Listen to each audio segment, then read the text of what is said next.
Hemp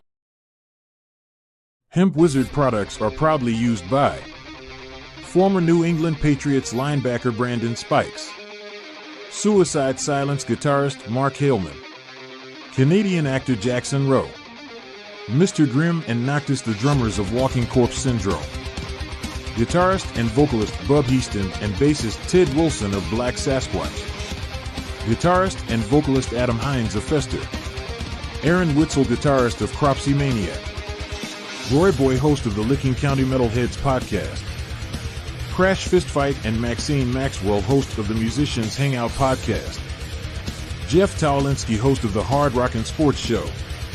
You too can give your beard the magic touch and treat your skin to the finest. Visit hempwizard.net today and use code 20OFF to save 20% off of your entire order.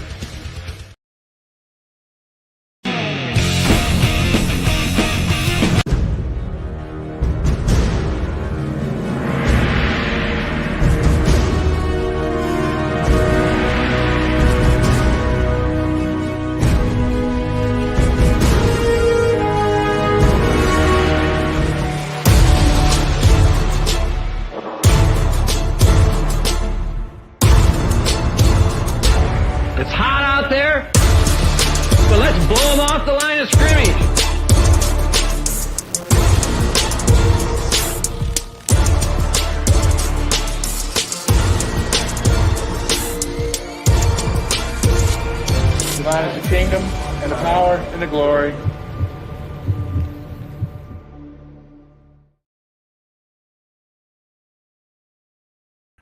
Good morning and welcome. Saturday, January 7th in the year of our Lord 2023, and we're welcome to another edition of the Sunday Audible, live from Sunday Audible Studios.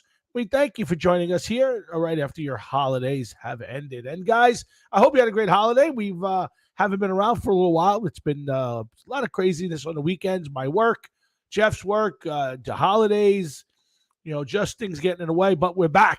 And hopefully we'll be back each week now through the end of the season, which is finally the end of the regular season is here. And the playoffs and all the funkiness with the playoffs are right here for us to discuss today. So lots to talk about. Damar Hamlin and his freak injury, or actually I can't even call it injury, freak near-death experience where he actually died a couple times, had to be brought back, and a great job by the medical team with all that. So we always want to acknowledge the first responders, the people on the front lines, the cops, the firemen, doctors, nurses, everybody who did a wonderful job with that young man and getting him, which looks like back on a road to health, and saved his life. So congrats to all of them. And we'll talk about the hit. We'll talk about the after effects, which includes the playoff scenarios, and we'll give you all of our stuff. We'll talk about Week 18. There's a lot of still things that are ready to be that need to be resolved this weekend, starting today. Wins, losses, all matter today. We'll get into some other stuff. We got to be off the air by 10:15. So we're going to make our comments quick and concise, but a lot to get to. So let's get the show started. Let me first bring on my partners in crime. First off, he is acknowledged to be called Sauce. That's his. He's got down to one name, kind of like Cher and Madonna.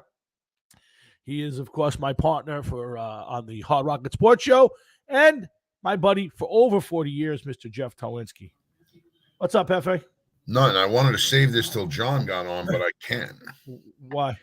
I got to say it now.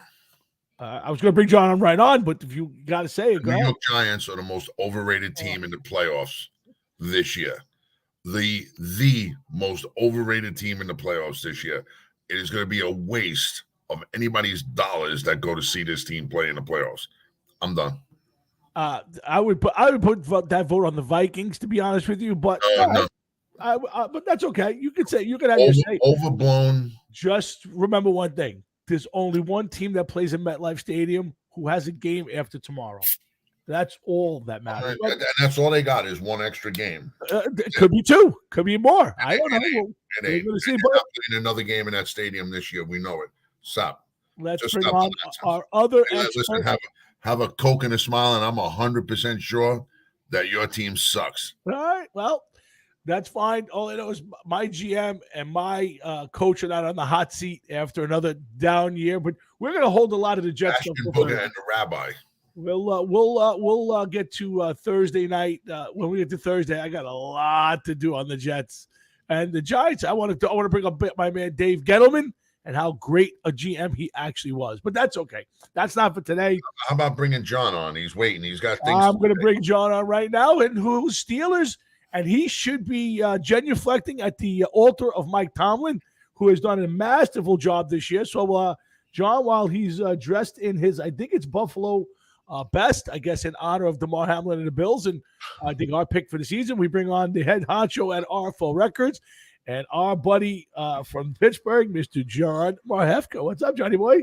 Morning, guys. Happy New Year. And Jeff, man, thanks for making me laugh right out of the gate, brother. I'm just telling you how it is, John. This is a team that's taken a playoff spot from another worthy. Tom, what are you wearing? I got my Nebraska Cornhusker T-shirt. And No. Yeah, what the fuck is that? My Tom Brady, Tampa Bay Bucks hat. There it is, Johnny boy. There it is. Going to the playoffs. And what is that you got there, John? that is pure gold is what he's got. Is that the two little balls? Is that a punter's helmet that you got there? That's the old school. That's it. Yeah. That's the old school quarterback helmet. There you go. But actually, I think other than linemen, I think most of the players were wearing that shit back in the day. That's the Sean Landetta helmet, Tony. Sean Landetta, wow. Great punter. What a great punter, Sean. The one bar used to be, remember the one bar for punters and kickers? And quarterbacks. I mean, Theismann wore it. Some of those guys. The early ones, yeah. Well, I think that was before the Super Bowl, so it doesn't count. The NFL doesn't count those players anymore. Daniel Jones used to wear those in the Pee-wee League. Daniel Jones is about to get himself a nice contract from somebody, and he's going to be a franchise quarterback. I hope they sign him. I hope they sign him. Is that a hope? They're definitely going to sign him. Yeah, there's no doubt about it. He's had a great season. He's had a great season. All 14 touchdown passes he's thrown. I can't wait. They're going to sign him, and then next year he's going to revert right back to his old self. Daniel Jones is the Giants' future. 27 interceptions and 49 fumbles. You should only hope, but it will never happen. Daniel Jones has turned the corner. We'll see. Again, we'll get it. We're going to get into teams that have given up on guys, and there are guys out there now with I'll point to Geno Smith, to a really lesser extent Sam Darnold, who are guys who have had better seasons than most people ever would expect them to have at this point in their careers. Sometimes I think guys, John, I think teams tend to look for immediate success from every single player. And when they don't get it, it's like, goodbye, take care.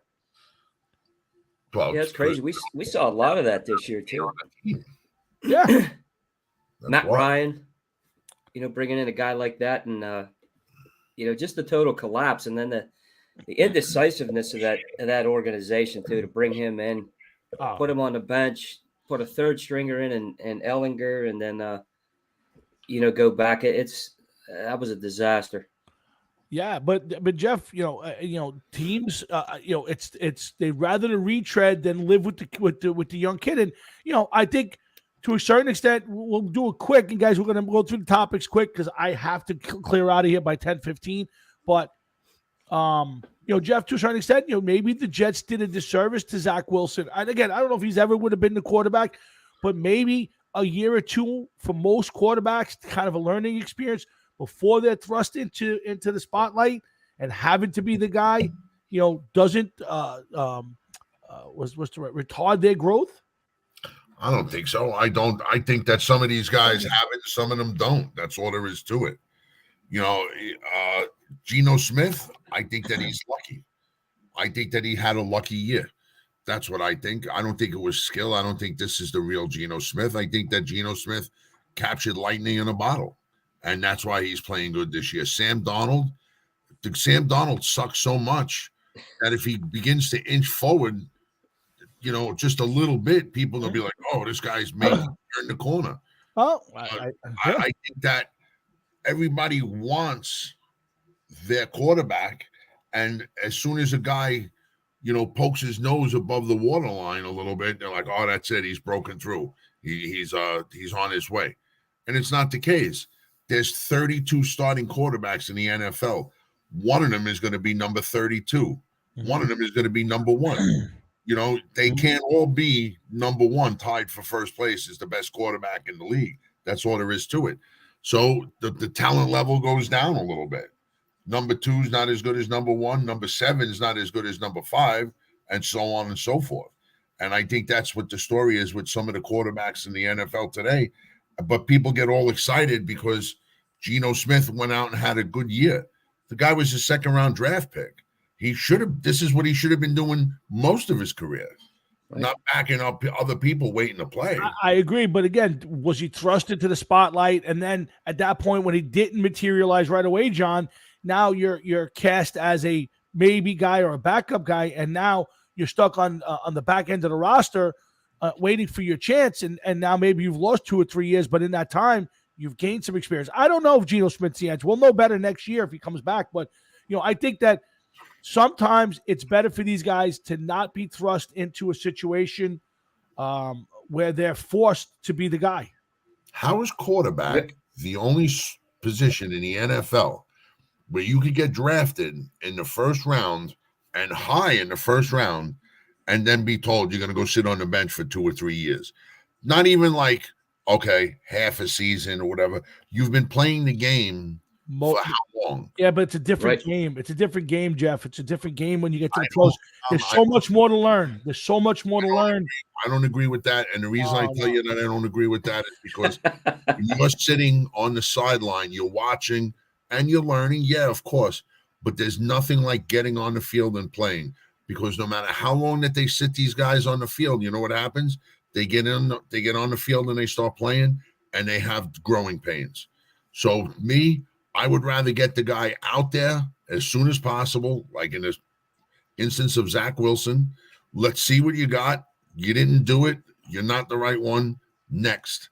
Why do I want to be tied to some guy for 3-4 years before I know that he's not the one? Even if you sat him for 3 years, then he starts in year 4 and you still don't know what you got. Now you're into year 5 and you realize that this guy sucks. And how many other guys you just passed on by that maybe you could have gotten to help your team out?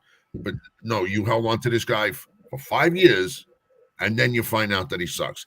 I'd rather find out in year 2. I agree. Yeah, John, jump in. I agree, because if you look at, as an example, Zach Wilson, and you're talking about Geno Smith as well. I mean, look at the supporting cast that Geno Smith has this year too. This is one of the things that I think that Jeff sees is when you put that rookie in there, this guy needs to get a feel of the team around him. I mean, you drafted him for a reason. You're going to pay that money. You're going to take that chance. Get him out there. And in a case with Zach Wilson, look at the supporting cast he's had around him. The receivers injured. You had your top running back injured early in the season. You want to be able to build that chemistry. And I think that's one of the things that Jeff's saying is get the guy out there like Pittsburgh did with Kenny Pickett. I like what they did. I mean, he's showing a lot of poise now that he didn't show early. He's making reads that he didn't show early. So now you see that you invested something here. Get him out there, let him take his licks, and build that team around him, because these teams are built around their quarterbacks. I mean, that's the way the league is and has been for 20 years now. I agree. Yeah, Jeff. Go, Jeff. Let's say that you just drafted a quarterback. Okay, you're the general manager. So now you tell your coach, let this guy sit for 2 seasons behind so-and-so and let him learn. It's like, okay, now the time comes to put him on the field.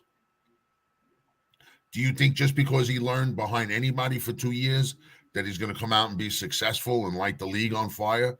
He's still going to have growing pains because now he didn't play at all for 2 years.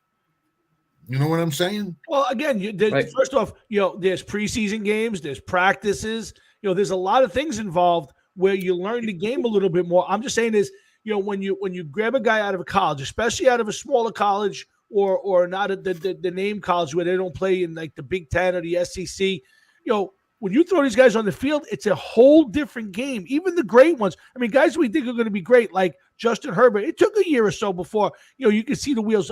Trevor Lawrence, number one pick out of Clemson, just getting his legs under him this year. I get it that you want them to get out there and get the game experience. And maybe that's the best way.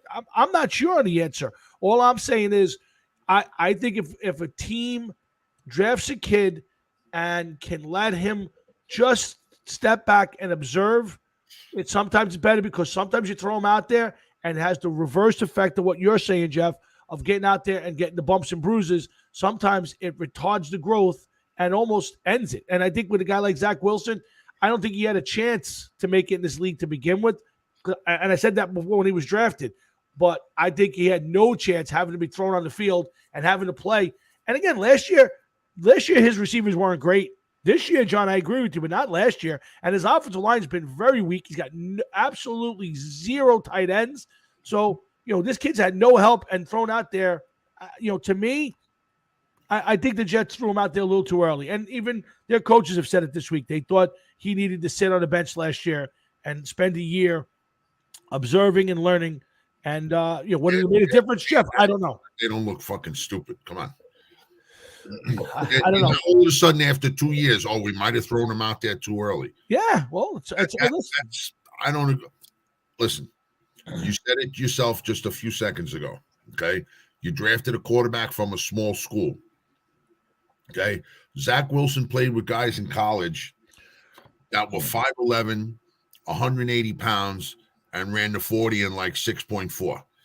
All right, he wasn't playing with NFL caliber talent with and in the division in college that he was with. He was in a small school. How many small school guys actually make it through the NFL and become bona fide stars in doing so? Okay, you can't draft with the second pick in the first round quarterback like Zach Wilson. Maybe if he was in the third round or fourth round, okay, you got him. Okay, he's a decent guy. It's okay. But for what they picked him, he should have stepped on the field and made an immediate impact. Listen, I'm not disagreeing. When you get drafted that high, I get there's definitely a different mindset of where you should wind up. But, guys, let's move on. We're way too long on the topic. I want to get to the biggest topic in the NFL, which is obviously the Damar Hamlin hit and significant recovery since. And I want to get your guys' take on not only the hit, but the aftermath. Should they have played the game? I'm going to give you my opinion on that real quick after. And then, of course, the resulting playoff scenario that it's affected. So let's play the hit. And John, I want to get your initial. I haven't got Jeff's already. I want to get it for the national audience, but I want to get your initial after I play it. So give me 1 second. Okay.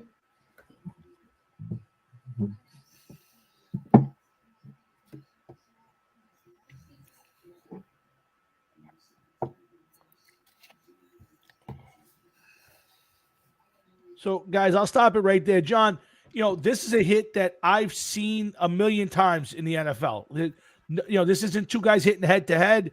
This isn't, a violent, guy coming across the middle and he gets wiped out. This is not a blindside hit on a quarterback. This is an every down play in the NFL, John. Right. I thought the same thing too, Tommy. I mean, like you said, we see this all the time, especially receiver coming across the middle. The guy's trying to make a big hit. And, really I looked at it as when he got hit to the side like that, I thought it was more of, when he fell backwards too. I think that played into it because he hit his head off the ground multiple times. Yeah. And I was thinking, brain aneurysm or something like that. But like you said, Tommy, it's a routine play. We didn't see anything that was out of line as far as a major headshot or anything, because he took the shot to his chest. So then I thought, maybe that was something that had to do with it. But it's obvious here that this kid had some kind of condition that was just happened at that time. Yeah, I mean, Jeff, you brought it up the other day to me, and I thought you did a real nice job of covering it the other night on the show. That basically the doctor said it was $200 million to one shot, It got him at the right time, and it just was, something that happened, could happen anywhere, just never does. Well, Right. yeah, and on it, to answer you, to reiterate on what you said, it wasn't so much a condition. What they said, the doctor said that when the heart beats, the beat, like, it'll go up and then it comes down, like if you were to see one on an EKG. So it'll go up, it'll come down, and then as it comes back up again, it comes up on a little bit of a curve. And he got hit as it was coming back up on that curve, and he got hit at the right time. That ended up giving him the problem, and then he fell backwards and he needed the medical assistance. The same thing happened to Chris Pronger, who was a forward for the St. Louis Blues and Detroit Red Wings in the NHL years ago, like 25 years ago. And he got hit in the chest with a slap shot, but he didn't pass out and need the medical attention that Hamlin did. Hamlin, that play looks like Tommy. You hit the nail right on the head. We've seen softer tackles than that, but we've seen more vicious tackles than that. Yeah. That was middle of the road tackle. There was nothing wrong with that tackle. He even got up and if you could go backwards just a little bit more from that point on, when he gets up, one of the guys from the Bengals, they like brush past him, like nobody's even thinking anything twice of it. Like his nobody, like, watch, see, like he just walks past. Guy just like, all right, get out of the way. You know what I mean? Like nobody was even thought it was a bad hit. No, and again, people. Okay, Jeff. Both teams, nobody on that field at that moment found any problem with that hit because nobody went up to somebody else. There was no pushing, no fighting, no nothing. Good, clean, solid hit.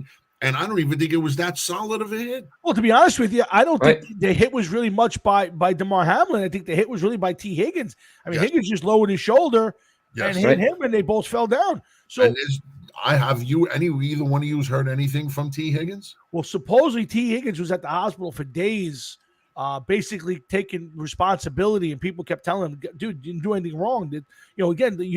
This wasn't this like tremendous hit listen, we all remember when Antonio Brown got cold cocked by what's his name, Dantes Burfict from the Bengals. That was a dirty hit. That was a borderline dirty hit. That Kayvon Thibodeau took out Nick Foles the other day.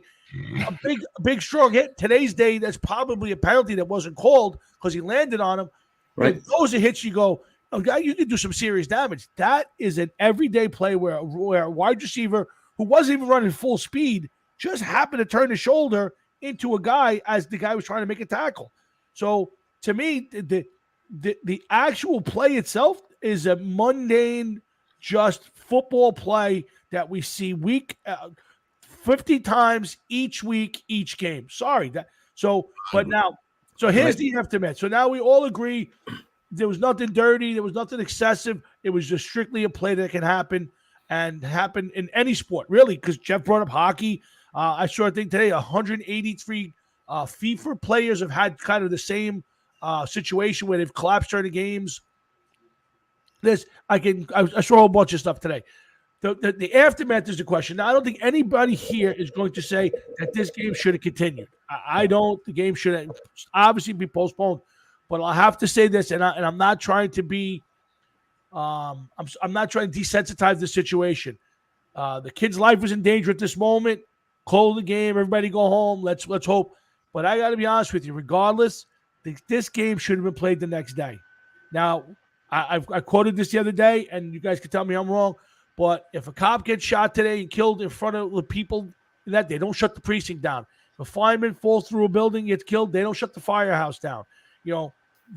Every day people see stuff. You got to pick up your pants and you go to work the next day. But Tom, this game should have been played the next day or Wednesday. But the money that's involved too, guys. The scenario that you said didn't unfold in front of 25, 30,000 people.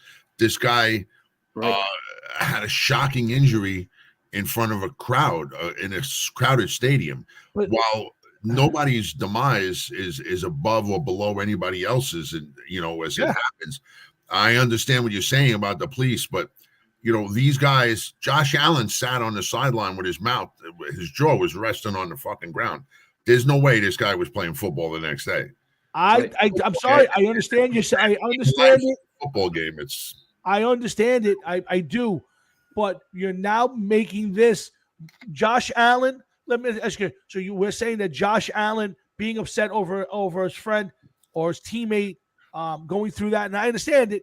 And again, if he had died on the field, took him off with the sheet over him, I get it. But he went to the hospital and he didn't die. To me, you got to play the game. We've all seen it on TV. Cop gets killed. All his buddies in there. A Russian guy comes out. People go to work the next day. I'm sorry, play the game. I understand the audience.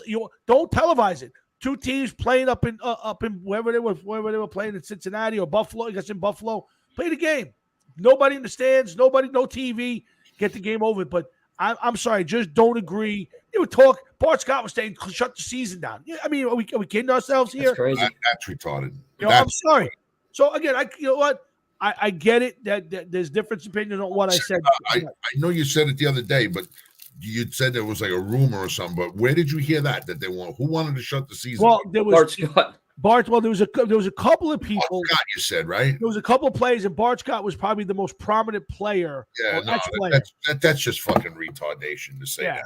That is crazy. Yeah, you know what, guys? Yeah, John. If you look at this at this whole situation here, I think the reason that the NFL looked at this is you're looking at the scale of this, from a money perspective, which is number one. Yeah. But you also have to look at it, in that money perspective as a player's perspective as well. I mean, this is a mental game way more than it is a physical game. You send these guys out here to play that game under those conditions, you're looking risk at further injury because your head's not in the game. You're not thinking. Yeah. You're using your head, to make tackles. Then you're looking at playoffs that could be without Josh Allen or a playoff game that that doesn't have some of these big stars there. Mm-hmm. You don't have those guys. You go into the playoffs. Who wants to watch Josh Allen's backup in there?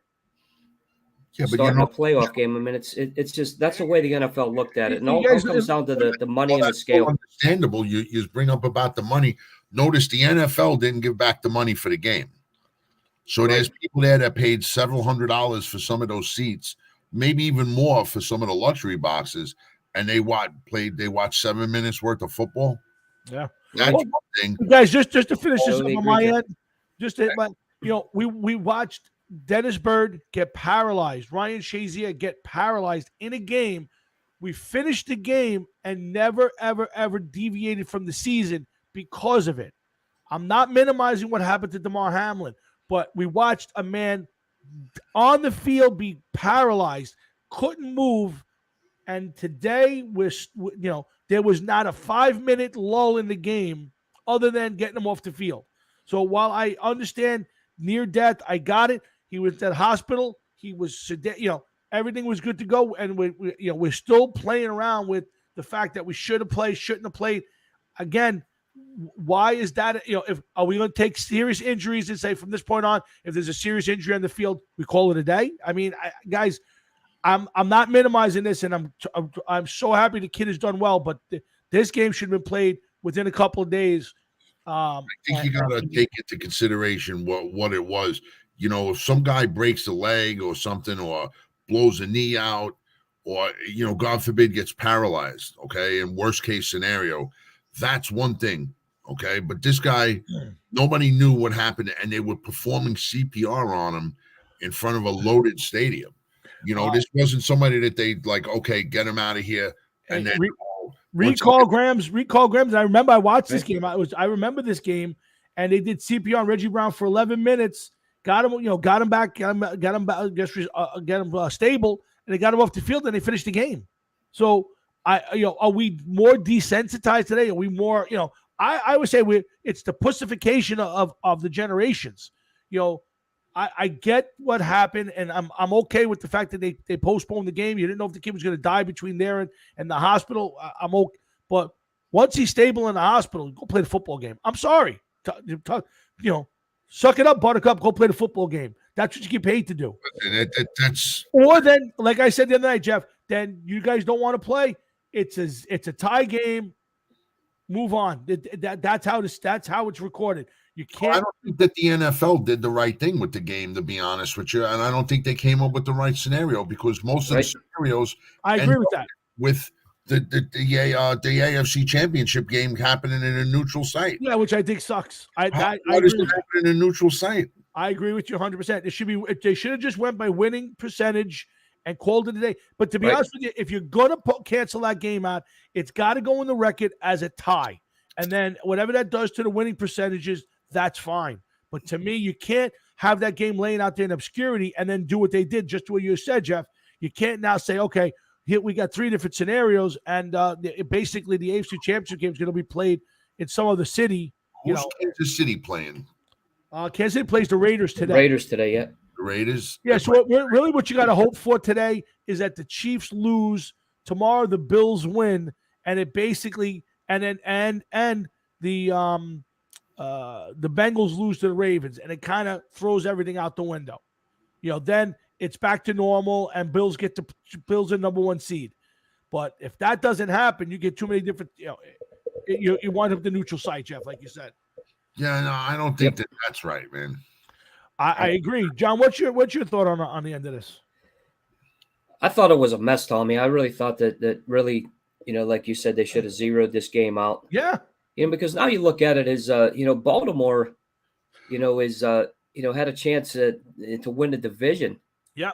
At this point, and it's any divisional game right there. The outcomes. It's always going to be tight. For the most part, especially Ravens and Bengals right there. But then you're looking at Chiefs and Raiders. I mean, the Raiders aren't in the playoffs, obviously. These two teams know each other, and the Raiders looked good last week. They don't want anything more than to knock the Chiefs down a peg. It's in Vegas too. So, all these scenarios could possibly happen. You could see those upsets right there, and it just changes the dynamic of the whole situation, I think. I agree, Jeff. Do you agree, Jeff, that if they weren't going to play the game, they should have just made it a tie and called it a day? Tom, a tie does have other implications, right? Then what happens if the last game of the season somebody else ties? And I don't know what the right answer is. The right answer would be finish the game somehow, some way. I agree with you. I think you should have finished it. Yes. Maybe just tell them okay. Those teams involved, maybe they're going to play a different day during the week to see where they have a 5-day stretch or something between games, but they got to finish this game. That's all there is to it. I don't like, let's say that you're a fan of I'm trying to think because all 3 of the teams involved have been in the playoffs as of late. Yep. But the Cincinnati Bengals haven't been in the playoffs as much as the Bills or the Chiefs as of late. So now let's say that you're a fan of the Bengals, and you've been waiting for years to see your team get in the playoffs. Now all of a sudden this happens, and it's like now you're going to get a neutral site game. And there was a few other things where I remember saw it one where they said one team would get a bye for the first week of the playoffs, and the other team would get home field advantage throughout the playoffs. And I didn't think that was a good idea. Yeah, that's not fair either. No, I don't think there was I don't think there was a right scenario in this whole thing, other than they should have just used the rules that are in place and just went by winning percentage and called it a day. Yeah, Joe Mixon tweeted about that, running back from Cincinnati. I guess we're not following the rules anymore. And he's right. You should. I don't know why they went to this big of extreme. They should have. If you didn't want to zero out the game and call it a tie, then just go by the winning percentage and call it a day and the season, and you go from there. And that's the question. I agree with you, Carl. They should just use the rule book, and it's the way of the NFL. It's let's see what we could do, to get involved and screw things up, John. Guys, it all comes down to what this league is now, and it's a business. Yeah, it's a business more so than it's ever been before, and whatever benefits the league is going to be what they do. I mean, the players right now, this is an asset. These players now, these guys put a lot of time and a lot of money into these guys, and and avoid. And then I think Jeff brought it up earlier, or Tommy, you brought it up earlier. You're the one that said it, was the fact that desensitized the way these guys are. I mean, it's just a it's a thought process, it's a philosophy now.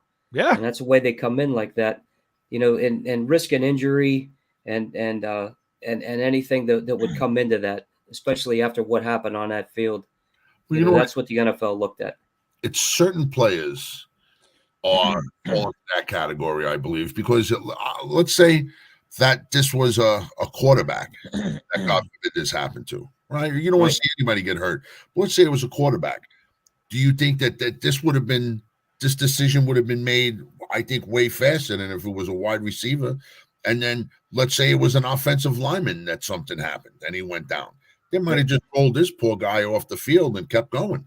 I don't know. It's a good question, Jeff. I don't know. I think yes. I think the spotlight would have been even bigger, which I don't know how it could have been, but I think it could have been bigger if that was Josh Allen rolling around or Joe Burrow, on the ground. Definitely would have brought a bigger spotlight, even though it couldn't have been played out much bigger in the media. But again, guys, we'll move on from it. But not the instant that it happened, Tom. Yeah. You know what I mean? Like if this was. I don't know how well Hamlin was known. I never heard of him beforehand. I didn't know who he was. He wasn't a good player or anything.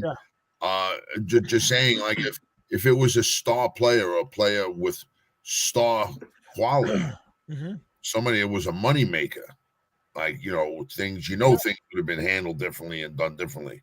Convinced of that. I'm definitely not going to argue that. Again, guys, this is the Sunday Audible show here on January 7th, Saturday. Thanks for tuning in. It's been a while since we've been here, but hopefully we'll get this going the rest of the season, right through the playoffs and the Super Bowl. So stick around. Got a lot of football to talk today still, and we got a lot of football going on in the future. Check us out on the Sunday Audible websites, and make sure you buy your NFL gear through us when you can. And, of course, remember our buddies at Hemp Wizard Beard Care Company and their new product line with the Sunday Audible on it. That's right. We got the Sunday Audible scent, which got great reviews by a gentleman in Denver. So thank you very much for that. And, of course, personally endorsed by the one and only bearded man himself, Mr. Jeff Talwinski. Yes, sir, man. I got my some of my hemp stuff right here. This is the Cushman's, man. Good stuff. But I don't let the ant get that. Oh, yeah. No. All right, guys, let's talk a little about the playoffs. There's a lot still at stake right now, even with the scenarios and this and that. So let's talk a little bit right now. In the NFC East, still out there with the Eagles losing 2 straight games. The Eagles need to win tomorrow in order to clinch against the Giants, who will probably be resting teams. Quick on this one, Jeff. In the Giants' case or in the team's case, would you rest your players or play them going into the playoffs? Like I said Thursday night, knowing the injury history of some of those players involved, Daniel Jones, Saquon Barkley, I would, without a doubt, rest those players today. If they're not going to move up in their seeding, there's no reason for them to be on the field. And those wouldn't be the only 2 that I would sit out. I would give a strong, hard look at the roster, see who I could do without today, especially, like I said, if it doesn't change the seeding, and just tell them, say, listen, guys, this is your last chance to rest up before the playoffs start. I'd rather if God forbid you get hurt, I'd rather you do it trying to extend the play in the playoffs, not extend the play in the last play of the game, last game of the season. So that's how I look at it. I would definitely rest who I have to rest today, without a doubt. John, there's different scenarios here. It's been done differently over the years. Some say it's better to play. Some say it's better than not. What's your quick take on, in a game today where it doesn't affect you, but it does have playoff implications for the Cowboys and the Eagles? Technically the Giants not playing their starters is not putting the best team on the field. Do you think the Giants have an obligation to do it? No, I don't think so, Tommy. I agree with Jeff too. I mean, but I also think it depends on the team too. Like you said, with the injury history of Saquon Barkley, Daniel Jones, the receiving core. You want to go in. You made the playoffs this year. You want to put your best team in there when you get to the playoffs and really show what you guys have. But, if you look at the history of this league, especially the last 20 years, look how many upsets we've seen, with teams coming off the bye week or the teams that are resting players. Mm-hmm. I mean, you lose that momentum coming in. And I think that's why a lot of teams, hey, you want to play these guys, you want to come in, and be ready. You don't want to have that little lull of a week off where you could get relaxed. You could get, a little slower, a little more, hesitant to make plays. Yep. All right. So again, the Eagles, the NFC number 1 seed is still at stake. The Eagles, I believe, can clinch it with a win or a loss by the Cowboys against the or loss or a tie by the Cowboys against the Redskins, or a 49ers loss to the Cardinals, or loss or tie to the Cardinals, which neither of those two other scenarios are going to happen. It'll be shocking. So the 49ers can clinch the number 1 seed with a win versus the Cardinals and an Eagles loss to the Giants. Looks like the Eagles going to be the number 1 seed, followed by the 49ers. The Cowboys can clinch the number 1 seed in the NFC East. They need to win, and the Eagles need to lose, and the 49ers would obviously have to lose as well. So that's probably all not going to happen. There's one more seed available, one more slot available. Packers get it with a win versus the Lions. All right, which is miraculous because, guys, the Packers, I thought they were dead all season. 5-game winning streak heading into this one.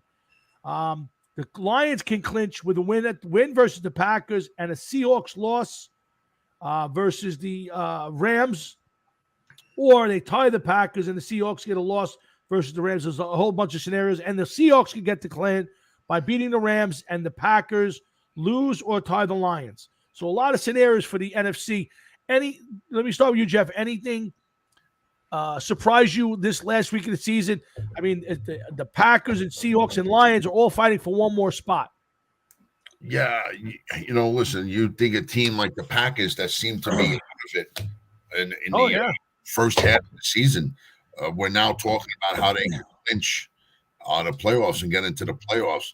The Seahawks with Geno Smith, who would ever have said that Russell Wilson is traded and Geno Smith is going to deliver them to the playoffs, and just unbelievable happenings. But that's the NFL, today's NFL, and it's going to be an interesting day tomorrow as this all unfolds. And some teams are going to have a lot to play for, others not so much. But I think that it's just sometimes you just got to look back and go, wow, I can't believe that this actually happened in the game today, Yep. Yeah, right. John, your quick thoughts on the NFC playoff race? Guys, what are we going to do if, all this hype with Green Bay, 5-game winning streak and starting to look better? What if the Lions go up there and smack these guys around? And, we want to see, I know I want to see the Lions in the playoffs. So do I. I mean, I think that would be great. They had the season, that we didn't expect. We expected a letdown. I thought their early start to the season was a disappointment because I thought last year they had turned the corner a little bit. I think that right now where they're at is where I was hoping they would be right now, John. And you would think, with this team, the way it is right now, this is a game that I think is gonna show a big mark of improvement for this organization to go up there, and beat the Packers in Lambeau. Because if you're going to get through, the NFC, especially maybe not this year, but all these other years, you got to go to Lambeau and win. You got to win in cold weather. And I think this team they got the running game to do it. The problem is the defense. So I think they're gonna have to score a ton of points. Yeah, I think we'll break down the game in a minute, but I think John's right. And kudos to the NFL scheduler. Who would have thought Packers Lions Week 18 Monday night would have major playoff implications, Jeff, for both teams, not just one, but for both teams. Well, you got to think too. Did the Packers finally wake up? Are the Packers the team that played in the first part of the season? Are the Packers the team that's surging now in the second part of the season? Are these two teams that are passing by like ships in the night? And next year maybe you got the Lions winning the division and the Packers finishing near the bottom of the field, and Seattle, everything they did. I mean, look at Los Angeles. Last year they won the Super Bowl. This year they're barely limping to the finish line with all the injuries and everything else they have. So the NFL is a weird sport, man, and shit happens. It's just unbelievable how it does. Yep. I agree with you. Again. Sunday Audible guys, thanks for tuning in. We got about another half hour. Stick around. We got a few more things to talk about. Guys, the AFC South title, another great game. Two teams going completely different directions. The Jaguars have turned it around this season. They look like a legit team. They're 8-8. They're going into they're playing at home, I believe, tonight against the primetime game at night. Giants Jaguars for playoff rights. Boy, that's for division rights. I shouldn't even say playoff rights. If it did division rights, I'm going to be watching this one. I'm pumped up for these two games today. But this one's going to be fun to watch. Jaguars win, they win the division. Titans win, they win the division. And I'll tell you this, guys. John, I'll let you go next. If the Titans lose this game, I think there's major turnover on that team. Might be anyway, but if they don't make the playoffs, Vrabel's on the hot seat. Tannehill's looking for another job next year. I think so too, Tommy. You look at this team, and all these chances they had in the playoffs, winning that division, they just can't get over the hump, and you see a lot of problems, for instance, the defense, defensively. I mean, you would think that these guys would, be one of the stronger defensive units, and you see sparks of that, but they're getting torn up. And I think right now Jacksonville is a team that's it's on the rise. These guys have been playing very well. You're seeing a lot of continuity on both sides of the ball. Yeah. Trevor Lawrence with with his receiving core, Christian Kirk and Evan Ingram, that big step up. I mean, yeah. They're using the guy, for what he was made to do. And that's catch passes. I mean, he's another, facet of that offense. It's really good. ETN has been, stellar the entire season. I can't see, I could see Jacksonville's defense with 11 guys in the box trying to stop Derrick Henry because, Josh Dobbs going out here and trying to beat these guys in Jacksonville. I think that's a huge task. Absolutely. I couldn't agree with you more. But, Jeff, could you be more surprised that week 18, the Jacksonville Jaguars are fighting for a division title on a primetime Saturday night football game? Yeah, I didn't think it was going to happen so soon. But, listen, it just goes to show you that Trevor Lawrence, I mean, we talked about this earlier in the season, that he maybe wasn't the real deal. And here he is. He's coming on strong as the player. Oh, yeah. So, maybe he's solidifying his spot in the NFL as elite, maybe. I don't know if we could go elite yet. No. But good quarterback. But headed trending up for sure. Yeah. Right.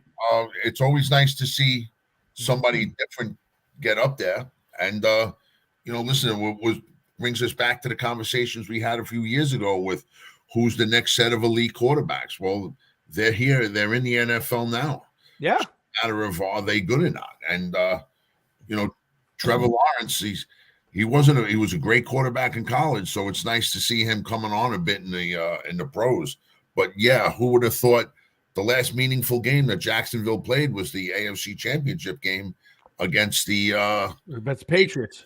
About 5-6 years ago, whatever the fuck. I would say, about 4 or 5 years ago for sure. Yeah, that was it. Yeah, so this is an important game for them. It's good for them. Yeah, and it's good for the NFL. You got to change over in teams, and this game is meaningful. There's a lot of meaningless games tomorrow, which we're going to go over in a minute. Right. But let's finish up. The number 7 seed is still available in the AFC, and here's how it goes, guys. Patriots win it with a win tomorrow versus the Bills. This is the game of the day tomorrow. If you're going to watch a football game, that means something. This is probably one of them. They also can win it with a Jets and Steelers loss versus the Browns, and a Jaguars win versus the Titans. The Dolphins are still alive. They can get the win if they beat the Jets and the Patriots lose to the Bills. So I think the Dolphins have the best chance right this second. Now, the Steelers, John, and your boy Mike Tomlin, who could easily be coach of the year, considering he started with Trubisky, Pickett, all of the stuff that he's gone through. The Steelers can get in with a win versus the Browns and a Dolphins loss to the Jets and a Patriots loss to the Bills. All scenarios that can happen tomorrow. Right. And again, Jaguars win clinch with a loss. Jaguars can clinch where they lost to the Titans, and they losses by the Dolphins, Bills, and Steelers. Right, Jacksonville could still clinch even with a Yes, loss. yeah, they could get a wild card if they lose to the Titans. They can still get a wild card by the Dolphins losing, the Patriots losing, and the Steelers losing. So, there's a lot of things that can happen in the AFC to get that last wild card. But John, your Steelers still having a chance at this point. I gotta tell you, your boy Tomlin, who I'm not the biggest fan of, but boy, he's done a great job this year. I know you guys hear me bash the guy over the years, but this has been the best coaching job. Have you ever heard that before, John? Yeah. John, I'm sorry, but when you start going, all I think is 11 years, 12 years. I don't even pay attention to it anymore. I'm sorry. You don't know what sadness and darkness is, man. Believe me. Agree. But over all the years, that I've been watching this guy, and the criticism with different things, I think he's done a fantastic job this year. He really has. I mean, with the growth of Kenny Pickett and the way they started the season with the changes, like Tommy said, Trubisky, and the way he united this team, and these guys are playing, they're playing tough now too. They're not making the crazy mistakes, that they were early in the season. I still don't think. Is it too late in the season for them to make an impact? And even if they make the playoffs, what kind of threat can they be in the playoffs? Are they a legitimate playoff contender in your eyes? I don't think so yet, Jeff. I think for them to get in, I think it would be a great story. But I also look at that they have the firepower to compete with some of these teams. Obviously, if you get in as a 7th seed, you're going to have, we don't even know we're going to have any bye weeks. I don't think that's the way it's going to work out. So you're going to be playing Kansas City or somebody like, to that caliber and be able to go up there and you're going to have to score points. Yeah, right now you either have to go to Kansas City or Buffalo as the 7th seed. Right. And you saw what Buffalo did to them this year. Yeah. But I think what would be nice too is to get in there and get that experience, for Pickett and those young guys to see what they could do because, they're definitely trending the right way. They're doing a lot more than what we expected. Yep. But really, guys, this is a game, that Mike Tomlin historically loses. And this is what I want to see, the change in Tomlin. I mean, if there's something on a line, you need to go up there and play Cleveland, and you need to come out like a house of fire. Yeah. You can't just be, tiptoeing around, starting out with, 3 and out and a punt on the first 3 or 4 series. Yeah. Letting these guys establish a running game because that's what they're going to do. That's what I want to see out of these guys today, though. But they do got a shot. No, John, I got another question to add on top of that one. Me and Tommy have talked about this in the past, and when we each view this a little differently. And sometimes if I know that my team, which they haven't been in the playoffs in God knows how long, but if I knew they were going to the playoffs and they were going to play one game and they were going to get wiped out and they're going out in the first round, would you rather that they don't even make the playoffs at that point in time? Like, don't you think a playoff team, being a playoff team hurts them on some level? Because if they're only going to play the one game, that they're not that good to go on to the next level, it's implicating your draft status and everything else. Would you rather see them not even make the playoffs if that was the case? I don't know. I look at it like this, Jeff. I'd look at it as, when you came in and you started out 2-6, and with a rookie quarterback, the expectation level was so low. But I think you saw a lot of growth in this team and a lot of growth within the organization. I mean, I've taken tons of shots at Mike Tomlin and some of the decisions. I'm still not happy with the, promoting coaches from within and that experience. But I would rather see this team make the playoffs because I think it shows, hey, look, we can really do this. And we united and did something special here with low expectations, and the team gets that experience. So when you go in next year, guys like Pickett, Harris, they get to see, what the playoffs are really like because it's a whole different level. Oh, I guess, yeah, Jeff. Well, I wish them the best of luck, man. Yeah, I think it's going to be an interesting time. Let's get to the games. We've got about 20 minutes left, so I want to get through tomorrow's games And then if we have some time when we're done, great. So let's make it quick, guys. Let's quick synopsis of the game for yourself. Chiefs today. I think they're the early game, 4:00 if I'm not mistaken. Chiefs 8.5 over the Raiders. No Derek Carr, but they did put a great show on last week. I still like the Chiefs. They got a lot to play for today. So the Chiefs on the road getting the 8.5. I'm not sure I like the 8.5, but I do like the Chiefs to win this game, John. Yeah, I'm with you, Tommy. I mean, I think the Raiders, last week I thought that was I don't even know what to say that was. I mean, there was some fairy dust involved there. Yeah. With the amount of points that they put up and everything. And we didn't see that out of the Raiders all year. But I think the Chiefs are just too much. They're too much experience in games like this. And, anytime you have Pat Mahomes on the field, it's that guy's going to be very special. I agree with you on the 8.5, though, but I think the Chiefs win this one. I agree. Jeff, your thoughts? The 8.5 might not be as high as you think, Tom. Don't forget, Carr is not playing. So I don't even know who's the starter. Garrett Stidham. He played last weekend. He put up 30-something points versus the 49ers last week. Okay.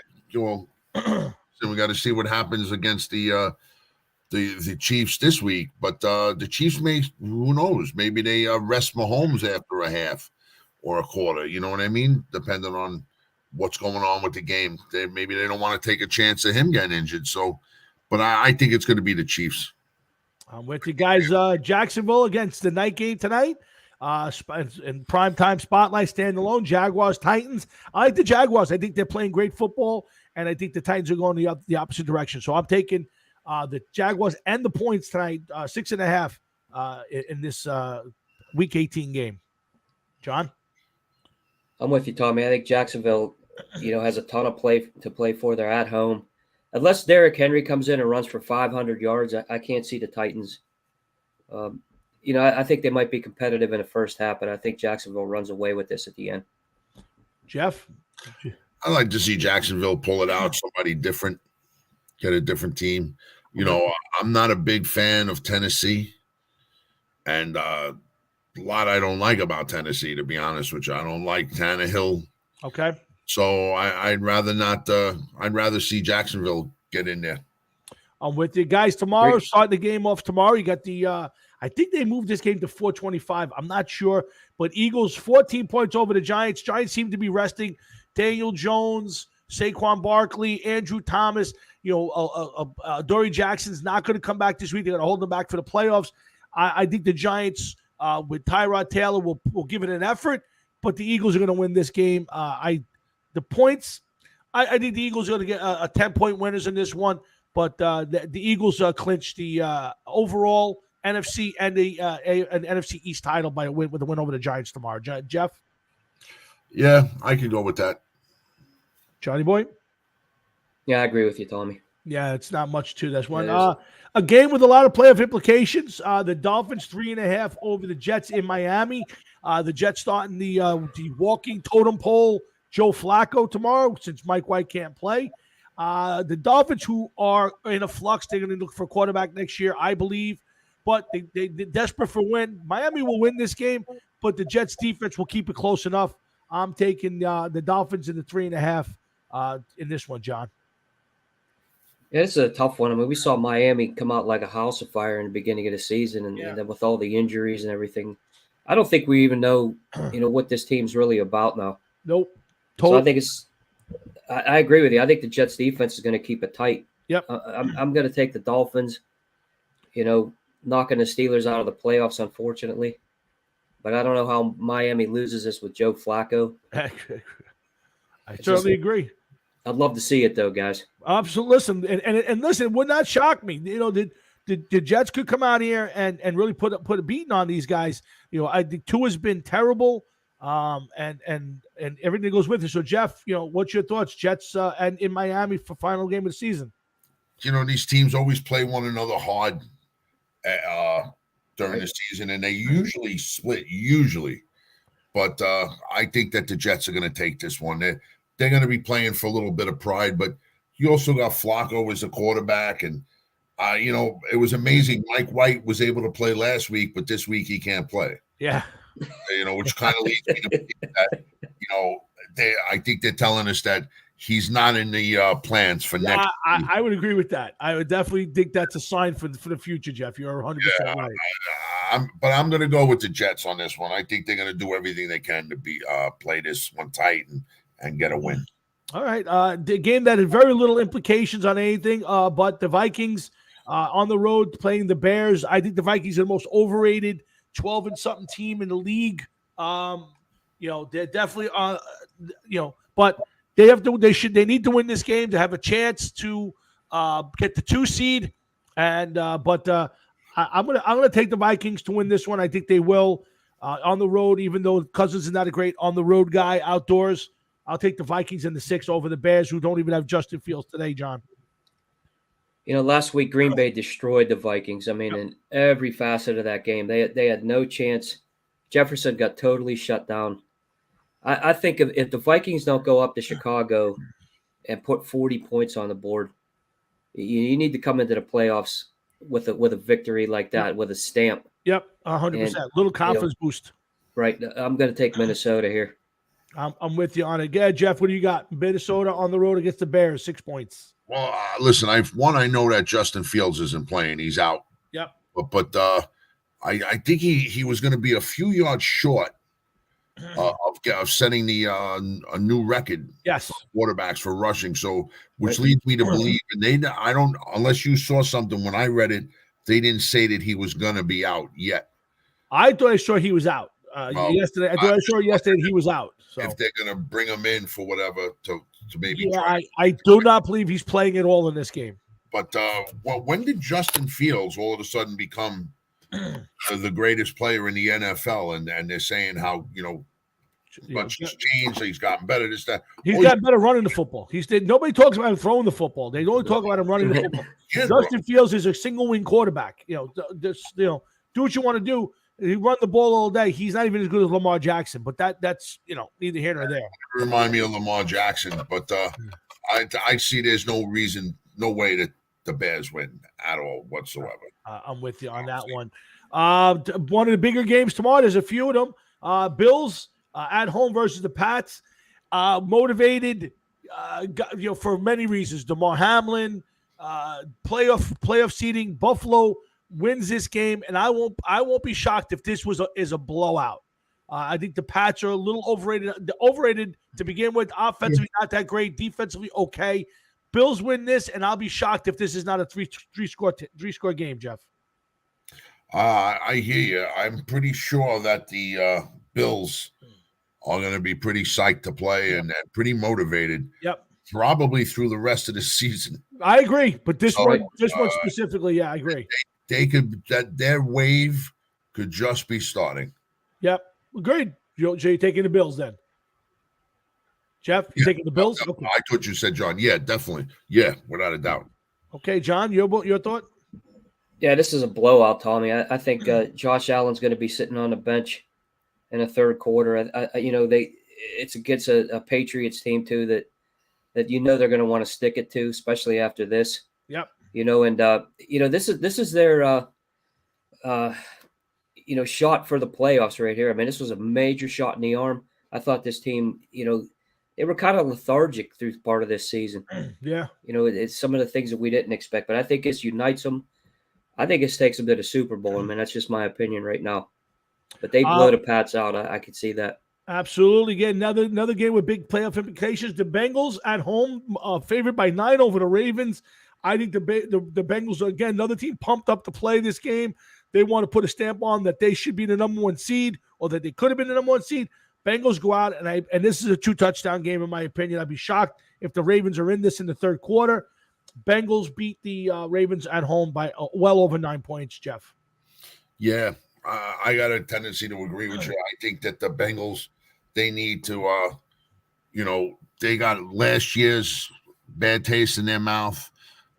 Here is their second year in a row. They were pretty much a young team too with Joe Burrow, so they're going to want to make their mark in the league, and I think they'll win this week also. Yeah, Johnny boy. Yeah, I think Cincinnati's hitting it at the right time too. They've been playing very well. Yep. Burrow's obviously bona fide superstar in this league. What a great supporting cast. I don't see any way that that they lose to the Ravens up in Cincy.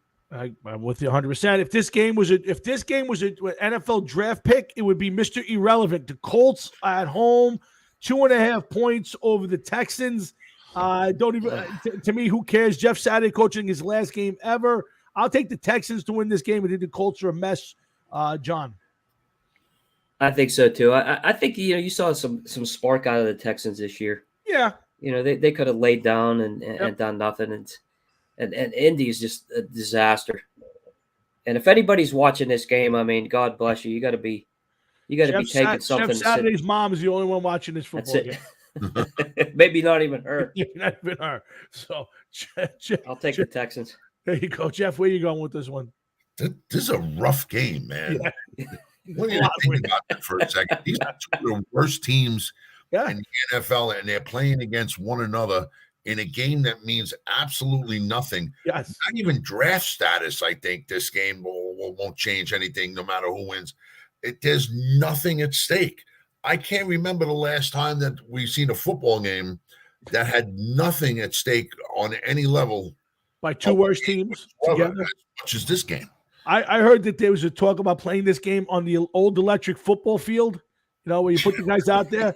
That would have been more exciting than watching this football game. So, yeah. I have to agree with you. Once you set those guys up too, and then you hit the fucking game board by accident, they spread out all over the place. And let me ask you, you bring up electric football. Did you ever play a full game of electric football from start to finish? Never. Do you know anybody that did? No. And what kind of passing game? What the fuck kind of passing game did you have with that team? Like, how the fuck did that work? What did you set them out? And then, okay, now I'm going to throw the ball. If it hits the guy, then you give him the ball. And you put it in the quarterback's hand, and it was like a spring thing, if I remember right. And you had to hit the thing, and if it hit the player you were throwing to, he caught the ball to stop it, put the ball in his hand, and then restart the thing, and then he would run till he was tackled. So that was how it worked. That's how the quarterback plastic too. I mean, he was totally different. He was like double the size of all the guys. Correct. Yes. They do the kicker. So yes. And you remember that you could have gotten your favorite team's uniforms. Yes, of course. Yeah. Sure, of course. With mom and dad's permission, of course. Of course. You ordered your team. I had the whole AFC West. I remember that. I bought that secondhand because I had the Steelers and Cowboys. Oh my God, that's crazy. Another game that could probably be played on Stratomatic football is the Saints at home, 3.5 over the Panthers. Both of these teams are going to be major changes in the offseason.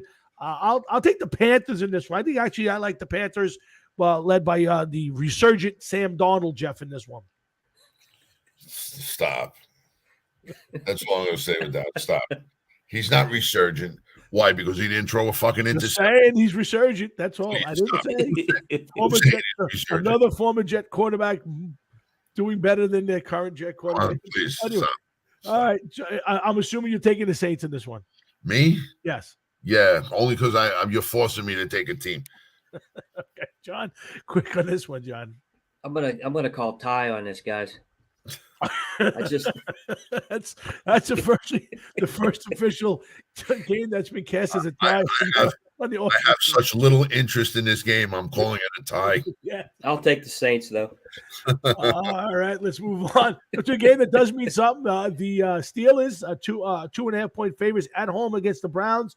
I like the Steelers in this one. I think they're motivated. I think their coach is going to have them extremely motivated. And I think they'll go out and win this one easy. I saw Jadeveon Clowney had some negative things to say, got sent home. I think there's more turmoil in that locker room. I'll take the Steelers to win tomorrow and easily. John? I think so too, guys. I think this is the game where they're up for. I think this is going to change the whole past, for me, as far as Tomlin's coaching. I think he's going to have these guys ready. And I just hope they knock Deshaun Watson out of the stadium. Oh, yeah. And I would love to see it. So I'm taking Pittsburgh all the way. Jeff? Man, with Clowney, you're right. I read about his remarks this morning. Yep. Saying how they're trying to push Myles Garrett to be, the focal point and be an all-star and Hall of Famer and everything else. Meanwhile, the guy's, in his 4th or 5th year, if that. And I just thought stupid talk on Clowney's part, especially since you're on the last year of your 1-year contract. That you may want to try to play a little bit better. Yeah. I'm going to go with the Steelers with this one. The Browns are done. I think that's going to be a team that you're going to see make many changes. I don't think Watson is going to be the answer for quarterback over there. I really don't. He's going to be the quarterback for a while. He's got a 5-year guaranteed, fully guaranteed contract because of everything that they put out for him. But I agree. I don't think it matters. I certainly agree. And we'll have a lot more time to talk about that at the end of the season. But right now, Broncos against the surprisingly disappointing Los Angeles Chargers. There's been talk of changes at coaching, the coach there. A very disappointing season. Lots of injuries. I get it. Again, I'll take the Chargers to win this one because I don't like Russell Wilson and there's been too much change over there. So I'll take the Chargers to win a meaningless game in Denver. Jeff, I got to go with the Chargers. The game's more important to the Chargers than it is the Broncos. And I don't know if Frank Catalano was on and listening, but he says things all of the time about the Broncos. So I really want to see them lose. Okay, gotcha. John, what's your thoughts? I'm going to go with the Chargers as well. But, if you saw Denver, in that game against the Chiefs, I mean, it looked like an entirely different team. I couldn't believe that they were that competitive. But, that's a mess up there. So I'm definitely going to take the Chargers in this one. They need to come into the playoffs, feeling good about themselves. Yep, absolutely. So, surprisingly underwhelming Chargers. But, yes, they are the 6th seed. So, we'll see. 49ers and the Cardinals. Cardinals starting, I believe, David Blau at quarterback. 49ers need this win to secure the 2nd seed and possibly the number 1 overall seed. 49ers win this one easily. I was surprised if Cliff Kingsbury finishes the game. I'll take the 49ers, put the more than 14, John. Yeah, they might have his his plane ticket ready. Yeah. During this game. Yep. Just fly him right out of the stadium. I think one of the surprising things to me is how bad the Niners defense played last week. Yeah. And I think these guys they're going to be mad when they see that, when they watch the film all week. I think this game's going to be just a total blowout. Yep. Start the 49ers defense in all fantasy leagues at all prices. I mean, because this is it. Couldn't agree more, Jeff. 49ers 14 over the Cards. Wow, it's a lot of points, man. But I got to go with the Niners. I'm with you on that. Another game with a little bit of playoff implications. Seahawks 5.5 over the Rams in Seattle. Rams done, sold their soul last year for a Super Bowl. There'll be years before they get to be relevant again, I would think. I'll take Geno Smith and the Seattle Seahawks to win this game. They have to win it, and they will win it by a touchdown or better, John. I agree. I think Seattle gets it done in this one. I think they just have too much, and the Rams are, mess. Jeff, your boy Geno Smith and the Seahawks winning this one? It's not my boy. The man that killed the streak is going out there. He's looking to extend the season. All of a sudden, he's God's gift to the football world. All hail Geno Smith and the Seahawks. Big winners this week. The hated team of the America's team, Cowboys, need a win to secure possible NFC East title and a long shot at the overall number 1 seed. Probably one of the second most overrated team in football. The Cowboys 7 over the Redskins in D.C. Redskins, I'm not sure what they're playing for at this point. I don't even know who's quarterback in this week. If it's Wentz or Heineke, I'm not sure. They know. Again, they should be getting Rivera's ticket ready for the plane ride home. But I think the Cowboys will win this one in a close game and get into the playoffs. Jeff, Cowboys over the Redskins. Yeah, I'm gonna go that way too myself. I don't see the Redskins. The Redskins are out, right? They're eliminated. Yeah, they're done. There's no. When you're done and you've come that close, game close, and the last game you know that you're not getting anything out of it. It's like, who the fuck wants to be out there, especially if it's a cold day or a wet, rainy day? Who wants to be out there? But the Cowboys, they have a little bit more to play for. So I'm going with the Cowboys. John, your thoughts on this game? Joe Gibbs was in a stadium last week, guys. And I saw him watching the game in Washington. And, it's just, I guess they needed somebody to, for the fans to focus on some level of success to see, Ron Rivera's getting booted. I just, Dallas needs to go in and like I said, put a stamp on this one as well. Just another team that they need to go into the playoffs hot. I can't see this being even close. I think Cowboys just got too much. I'm with you. And the final game of the year, regular season-wise, is Monday, January 9th, and it should be a good one. Packers 3.5 at home versus the Lions. Both teams need wins. Packers are on fire, 5 straight wins, going for 6 to make the playoffs. Guys, I'm taking the Lions in this one, and maybe it's sentimental. I love this team, their coach.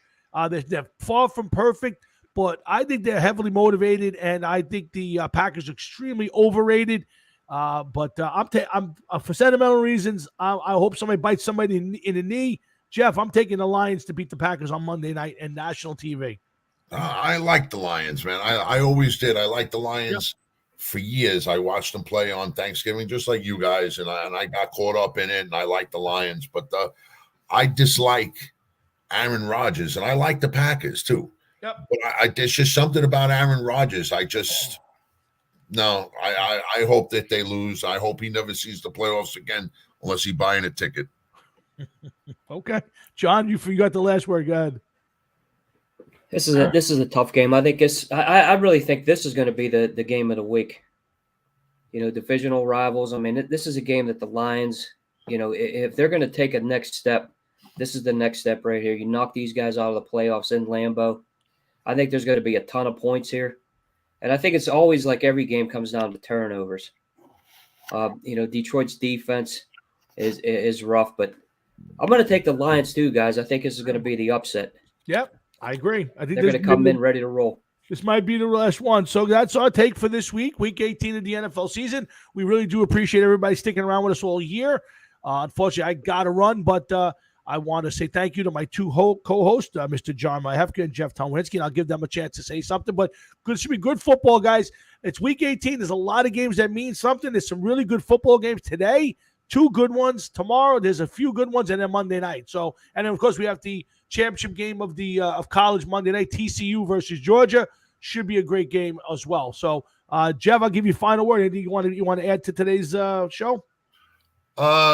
Listen, there's a lot going on still. I mean, as much as there is solidified for the playoffs, there's still much more that has to be decided.